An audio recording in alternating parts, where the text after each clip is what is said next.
वो यार तो आगू क्या थी गए हैं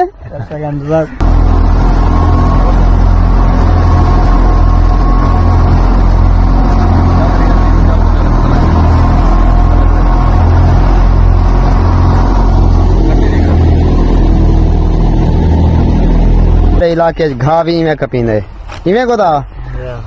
अस्सलाम वालेकुम आल विवार उम्मीद करना मेरे सारे बहन भाई ठीक हो सन ते अल्लाह दे फजल करम नाल मैं भी ठीक हां ते विवार माशाअल्लाह मौसम बहुत ही खुशगवार बन चुके ते हकीकत जड़ी है ना से जट्टे दे हां मांदन जट्टे दे क्या ये पूरी साल दी रोजी है मसलन पक्षी है माल ढांडा है या कि इंसान है पूरी साल दी मेहनत है रोजी है ते जदां बारिशें दा मौसम बनदे ना सही चंगे चंगे दे हाँ मांदे थी मैं जिवें के सारे तुआरे यक्के बिरावें दे थाए वदे सन ते बीवार तो पहले आसमानी व्यू दिखवाऊं देदे पिए बीवार जू ही कड़की मसलन गंदोम नेड़े आंदी है ना सही आसमान ते बादल भी शोखी पकड़न पाए वेंदन ते बीवार कणकी देखो बिल्कुल पक्कियां वदियन ते हाथ भी लग चुके हैं यहीं जा पे माशाअल्लाह अल्हम्दुलिल्लाह ते हर बिरा जल्दी वेचे ताकि बारिश ना आ वजे कोई मसला मसाइल ना बन वजे वक्ती असा गहा ते सांप गिनू दाने को ते आज जड़ा सही इसहाक भाई मेरे को सडवाए अख्तर भाई तू आ राउंड ला ते अपने वीवरे को ना सही गंदम लिखवा भी किवें असा गहें दू किवें दाना बनदे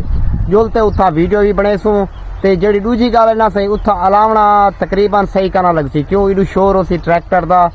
ते इडू अलावन आवाज पूरी सूरी होसी लेकिन असा उथा जुलते तो दिखवे सू बई किवें प्यारा माहौल बनी पे ते ओ आदा पे अख्तर भाई असा जड़ा ना सिस्टम एक नवा रखी वदू जिवें कि थ्रेशर खड़ा ते नाल खटड़ा रखेंदू चा ते जेड़े भी गंढे चा ते अंदर मजदूर खटड़े दे उत्ते रखेंदन वाल खटड़े दे उत्तू चा ते एक बंदा खड़े जरा के थ्रेशर रखें सटेंदे उंदे नाल क्या फायदा है उंदे नाल ए जो दाना लतनींदा कहनी ना के ज़ाय थींदे माशाअल्लाह बेहतरीन माहौल है आ लाजमी वीडियो बना मैं कहसी ठीक है अंदा पिया मैं ते जुल्दू उथू नाल तो माहौल भी दिखवेंदू लेकिन सब तो पहले जितना असा खड़े हैं माशाअल्लाह देहात दे मनाजर तो दिखवेंदू कितना खूबसूरत विवार ते जेड़ा भी सारे चैनल ते नवा आया होवे पुराना ना नवा जेड़ा भी आया होवे ते सब्सक्राइब लाजमी कर गिनसो बेल आइकन लाजमी दबावनी है बड़ी मेहरबानी होसी तमाम दोस्तें दी अल्लाह पाक रखे तो सलामत दिखवेंदे इथों दा माहौल ते विवार बादल बिल्कुल जिवें कि तो दसेंदे पिसे ने बहुत ही खुशगवार सोहणे इवें इतना दिला देना बिल्कुल रह ही मौसम वजे लेकिन बारिश तो हाली अल्लाह पाक बचावे क्योंकि फसल पक्के ते ये मुतासर ना थी मैं बारिश की वजह करते ते विवार माशाअल्लाह बहुत ही प्यारा माहौल है ते दोस्तों जिवें कि सपोर्ट की पे मैं तमाम दोस्तें का शुक्रिया अदा करेंदा जेड़े के चैनल बने वधन या कि नहीं बने वंदे वो भी सारे नाल सपोर्ट की पेन ते कोशिश असा भी में करेंदा मजदूर बंदे निकल वेंदू काम ते जिवें कि तो पता है मेरा काम है डिगे दा जरा पीटर बनावन वेंदू ना सही ते वाल वीडियो थोड़ा जा लेट असा दे दू क्यों मसरूफियात कम में जल बंदा होंदे ना सही मजे दी गाल है सारा काम ही कुछ ही हिसाब किताब दा काला है कालवाण वाला मोबाइल जिवें कि काला होंदे ते मोबाइल को हाथ लावन भी दिल नहीं आता हकीकत यह चीज़ है जू ही उठो कर वलदू रिलैक्स सी ते यक्के दोस्तें दी वीडियो भी दे दूं उन तो बाद रिप्लाई भी दे दूं ते भी बार ए चेक करो माशाअल्लाह जेड़े के सारे इलाके दियां गंदों में या जिवें कि असां कणकी सडेंदू इन्हें कुछ माशाअल्लाह से बहुत ही प्यारा माहौल है हर पासे जे तक जिथा सब्जा वजना से उथा वाल बई गाल है ते भी बार ए चेक करो जोड़ दे मनाजिर किवें शौकी लई वदे ना सी जोड़ ते ए ही नवे से सूरज दे मनाजिर जिवें कि तो नजर आंदा पिया सी ते जिंदगी भी में एक ना एक दी खत्म थी वंजे क्यों ना अच्छे लफ्ज़ें च बंदा एक दूजे को याद करे अगर बा इखलाक होसी अच्छे अल्फाज अलैंदा होसी या उनदे विच मोहब्बत प्यार इखलाक होसी ते लाजमी हर बंदा उनको अच्छे लफ्ज़ें च याद करेंदे ते कोशिश करे सू तो साकू अल्लाह पाक बा इखलाक रखे हर मुसलमान भिरा नाल प्यार इखलाक खुल्क नाल मिलन दी तौफीक देवे ते विवार तुसा यक्के भिरा आखसो आमीन माशाअल्लाह विवार दे दे भी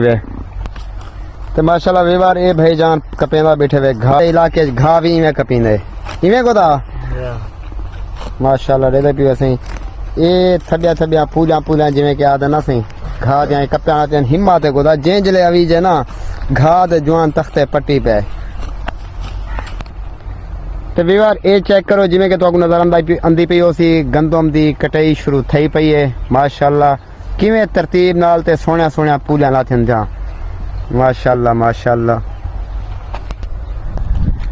ਤੇ ਵੀਰ ਬਸ ਇਵੇਂ ਕੁਝ ਦਿਨ ਦੀ ਗੱਲ ਹੈ ਤਕਰੀਬਨ ਲਾਹੌਰ ਜਾਂ ਕਿ कराची जुलदे पिछे उथू का भी तो माहौल चेक करवे सू इंजॉय करवे सू अगर है नसीब ते कोई नाल वीडियो भी बनवा तो दिखे सू लाजमी ते इंशाल्लाह कोशिश तो असा भी भरपूर की पे कि दोस्तें को नवी नवी जगह की वीडियो दिखाऊं ताकि हिने वास्ते कोई परेशानी का बहस ना बने जो अख्तर भाई जरा से हिक ही जाते खड़ गए व्लॉग कराने की खातिर तो इंशाल्लाह एक दो डी तक दूसरा डी तक लाजमी लाहौर या कि कराची या कि इस्लामाबाद लाजमी उतों का तो विजिट करवाने उतों का माहौल चेक करवाने ते दिली कोशिश ये है कोई चंगे यूट्यूबर वड्डे यूट्यूबर नाल ना सही थोड़ी बाट कड़ा की लवावनी है ते असा खुद भी लावनी है ते विवाद जुलदे पे साग भाई कने हुन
उत्तू के इसाक भाई कने थी ते वाला है वापसी ते ए बैठे दो सीने नाल तुम्हारी गपशप ही लवेंदे हैं तुसा तवज्जो नाल देखने वो यार तुआकू क्या थी गए हैं क्या है यार तुआकू क्या थी गए सागू तो कुछ नहीं थी क्या तो माशाल्लाह डेरे पियो विवार कितना सोने सोने आस्ते ते प्यारे प्यारे आस्ते बैठे बी गाल क्या नहीं तवज्जो नाल देखो सही इवें एक है ना ओके ते ई को देखो अच्छा बे बंदा तो दिखवेंगे पे इनको तवज्जो ना देखना उम्मीद के काफी एक जो सीरियस ये नहीं थी सकता हाँ वखैर खेल कर बुढ़ा बैठी हैं कुत्ते ने क्या महंगाई है या फसल को दे दे बेटो मैं और क्या करो अच्छा फसल तू सारा ही बैठो क्या शायद दाने गिनने ना है शायद दाने गिनने शायद दाने ठीक ठीक बता तो के बैठो लगता है बुल्लू बाल है क्या कहे मगर तो के गोदा थई बैठो बात थोड़ी जी कट रे घर वाला भले गए नहीं बी उठन तो सा कटो अच्छा ठीक शायद दाने गिनदा सा इंतजार बैठो परेशान बैठो सा परेशान तू साथ है बैठो या हुने वो किती वदो जेड़ा हजार थोड़ी राड कटड़ भी दई है थोड़े वो तो हाथ ला गए तो विवार गाल हकीकत है ये दे पी व्यादन हाथ लाते गिनते असा कलो कावड़े ने इंतजार करने बैठू दे दे बैठू के जिले अदे राड कटड़ वास्ते असा बैठू इंतजार शायद दाने गिनो शायद दाने तू भी इंतजार बैठी या असा बैठू सवेदा दे रहे बैठू किथों अंदे मंदे किथों नहीं सवेदा भी लही ते गिन पैसा को खाली तो आए नहीं तू सुना तू ही कणक दी इंतजार बैठी यानी कि बापा ने देवा दो अच्छा ठीक ठीक जितनी महंगाई है ना अच्छा महंगाई दी वजह से बापा ने देवने ना बोक नु बड़ा मदद गाल भी यही जो पेट्रोल या भी महंगा थी गया टेंशन के दिया भला पेट्रोल दे महंगा थी गए पैसे जो ना है ना हाँ अब पैसे कमाओ तो पैसे औसन किवे अकबर बिरा ठीक है ये बाय बाय करो चा bye bye bye bye bye ते बाय बाय ते अल्लाह पाक रखे तो आपको सलामत ते मिलसू एक नवे विलाग अगर ये सारी वीडियो अच्छी लगी हो तो यार सपोर्ट लाजमी किया करो मेहरबानी हो सी अल्लाह पाक तो आपको रखे सलामत ते मिलसू एक नवे विलाग ओके अल्लाह हाफिज़।